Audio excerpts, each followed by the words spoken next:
সুপ্রিয় দর্শক, আসসালামু আলাইকুম। আজকে আমি দেশি ছোট মুরগি দিয়ে আলু দিয়ে ঝোল রান্না করব। তো চলুন কি কি দিয়ে রান্না করব সেটাই দেখি।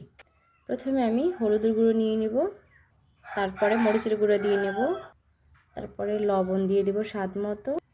আর এখানে আছে আদা, রসুন, জিরা পেস্ট করা, ধনিয়া, তারপরে দেব একটা পেঁয়াজ কুচি, তারপরে দেব একটা টমেটো কুচি, তারপরে দিব 3টা কাঁচামরিচ, তারপরে দিব পরিমাপ মতো সরিষার তেল।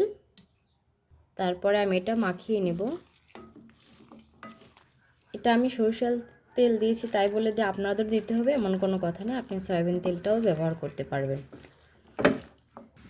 তারপরে আমি একটু হাত ধোয়া এই পানিটুকু দিয়ে দিব, বাস।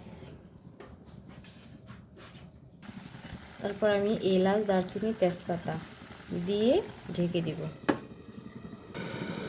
এবার আমার কষানোটা হয়ে গেছে, এবার আমি আলু দিয়ে নিব।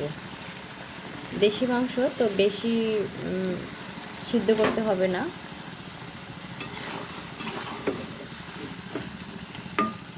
আমি এক্সট্রা কোনো পানি ব্যবহার করিনি, ওই অতটুকুই পানি দিয়ে আমি মাংস অ্যান্ড আলু কষিয়ে নিব। আমার কষানোটা হয়ে গেছে, এবার আমি পরিমাপ মতো পানি দিয়ে দিব।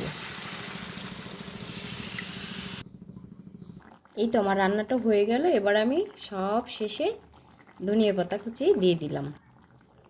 যদি ভিডিওটি ভালো লাগে অবশ্যই লাইক কমেন্ট করবেন আর অবশ্যই সাবস্ক্রাইব করবেন। Thank you.